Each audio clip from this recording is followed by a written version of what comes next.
It is the first Tuesday of summer vacation, a little before 5 a.m. I was regretting my life choices a little bit this morning when the alarm went off, but the moment I stepped outside, I saw all these bats. And I didn't even know we had bats here, so already something cool, and it's not even 5 a.m. yet.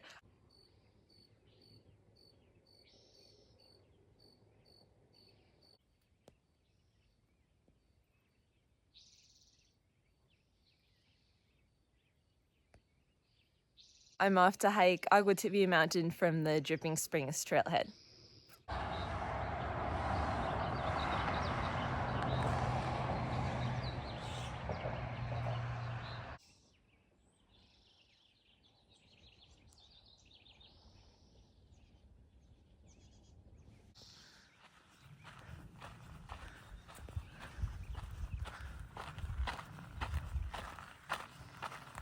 For the summer, while Matt heals up, we're basing out of a rental near Warner Springs, and this is the first significant hike I'm doing in the area. Our rental is actually only about 10 minutes from the Pacific Crest Trail, so I've been doing some smaller walks along there in the evening, but I'm looking forward to checking out some more of the trails that are in the area.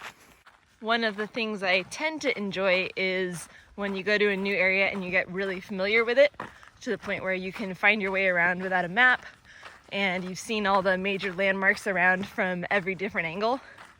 It's one of the small downsides of a thru hike is that you don't get that feel. You pass through an area, you don't get to really know it. So I'm looking forward to really getting to know this area over the summer.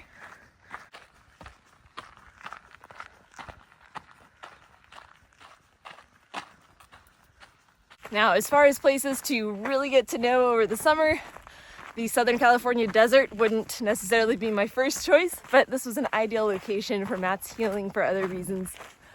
And hey, it's probably a more friendly environment than the Kansas flatlands in the middle of August. At least here we do have some local-ish mountains where you can get up to high elevation, San Jacinto, the San Bernardinos. So I may be relying a little bit more on those as we get into July and August. The forecast is for temperatures up to 94 degrees today, but when you're in the unbroken desert sunshine, that can easily feel like it's up to 100. So that is the reason for my early start at this horribly early hour of the morning today. The most pleasant and most beautiful time of day out here is by far the evening hours, right around sunset, 6 to 9 p.m. or so. But unfortunately, there's only about 3 pleasant hours in the evening, and you can get 6 or 7 fairly pleasant hours in the morning. So the longer hikes, it makes sense to start out early, take advantage of those nice hours before mid-afternoon hits. Also, the bats were cool. It's probably worth it to try to catch them a few more times.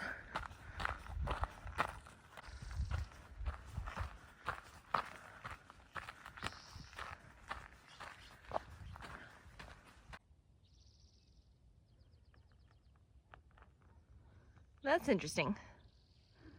Note to self to check when I get back if there's some kind of balloon event going on today. We don't see those hot air balloons too much out here.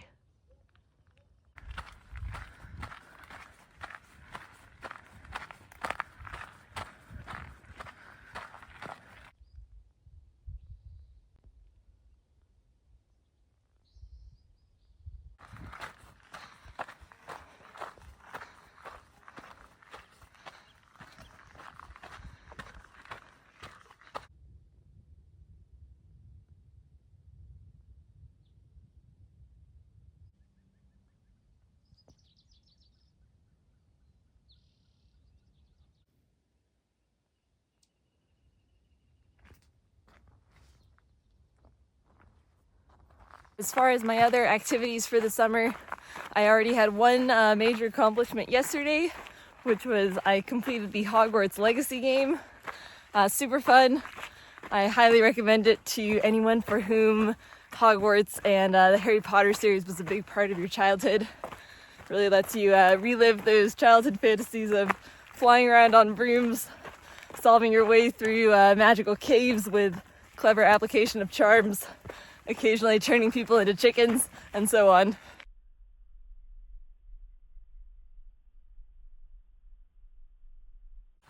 I also have a few shorter Sierra trips planned, weekend and long weekend types of things, mostly focusing on third-class scramble peaks.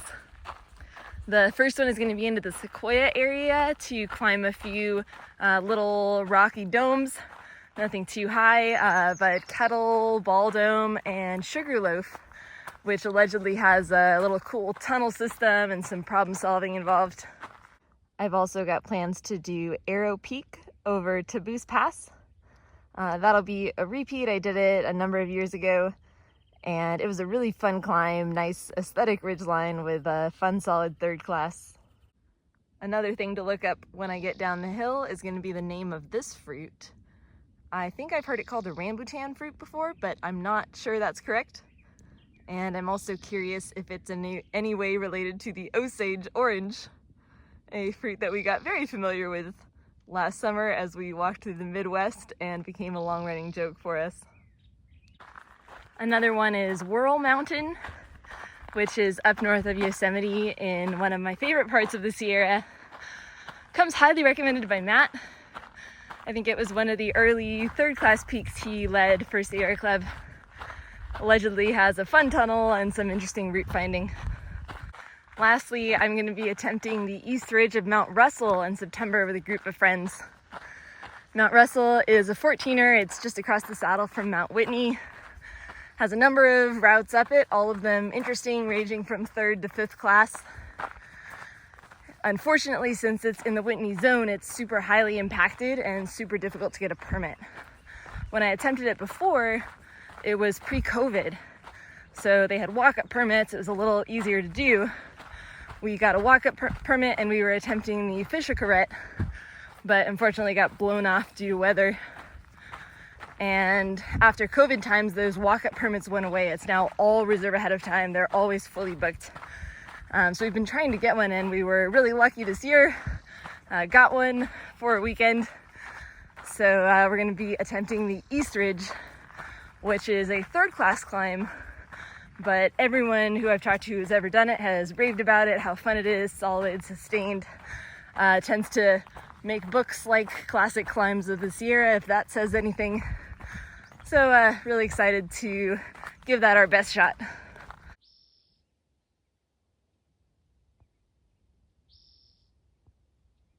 I miss getting it on camera, but a super cute little black ball of fur just waddled off the trail. I think it was a porcupine. Another thing is I signed up to do teacher training with Core Power Yoga. It's an abbreviated 50-hour class that's specifically tailored to their yoga sculpt class. I am a huge fan of yoga in general and core power in particular. That's my normal morning routine, is to practice for an hour in the morning before I go to campus. Really fills my cup up with love, as they say, until it's overflowing by the end of that practice and ready to share with all my students and anyone else I work with during the day.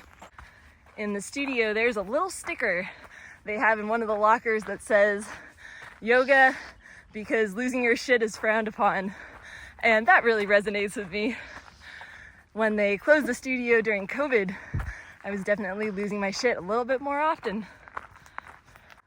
My favorite class there is this yoga sculpt class, which is a fusion of yoga flow with some more typical strength building exercises, your planks, your squats, your upper arm weights. But unfortunately this year they stopped offering it early in the morning, that 6 a.m. time slot. And I think it's just because they couldn't find any teachers to teach at that studio at 6 a.m. So I figured, hey, I've got almost 1,000 of these classes under my belt. I think I'm ready to try the teacher training, and then if it goes well, maybe I can just take on some of those morning classes next year.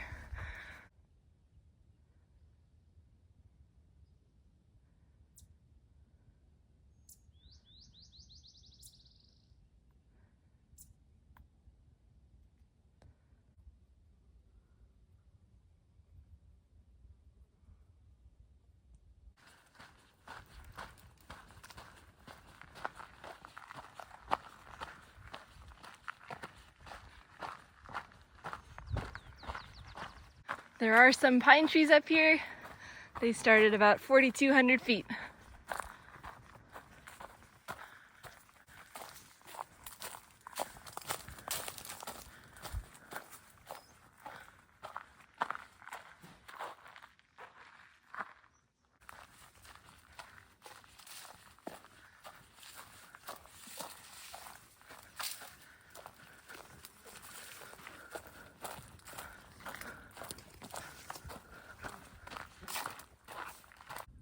This is the summit of Agua Tibia mountain, 4,700 feet or so. Off this direction is Palomar. Over here we're looking at the Santa Rosa Mountains, and I think we can make out Salton Sea, that plateau-ish kind of towards the back. Down here, straight below that tree, is Temecula. And then way out there is the ocean where all that June gloom fog is rolling in from. One of the nice things about this hike is it's a loop trail. So I get to go down a different way. Don't repeat any of the terrain I already saw on the way up. Not that I'm likely to get bored out here, but it's always nice to have more variety. Also, if this canopy continues like this, I would be okay with that.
That must be the Kauai fire, brush fire that just broke out earlier today.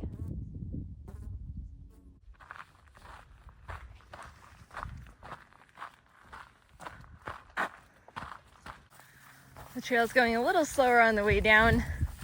It's clearly less used on this side than the other side. Still plenty good trail, easy to follow, but I can't exactly skip down it.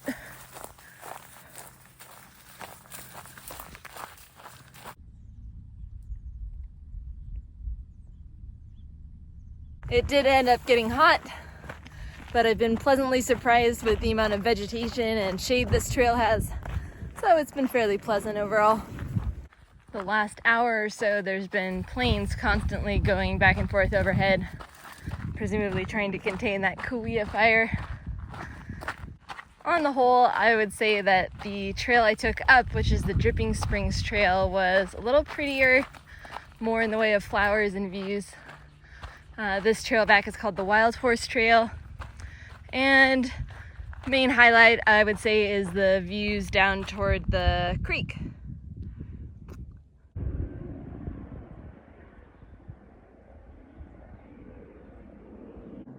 Scratch that plane thing, they might all be helicopters. Okay, there are planes too.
Okay, so the helicopter was not for the fire.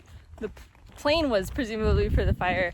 The helicopter was part of a search for a missing hiker. When I got out to the trailhead, there was about 6 police SUVs, very eager to know if I had seen anyone all day. I did see one person, one white male hiker, but the person they're looking for is Asian, so no luck. Hope they're all right.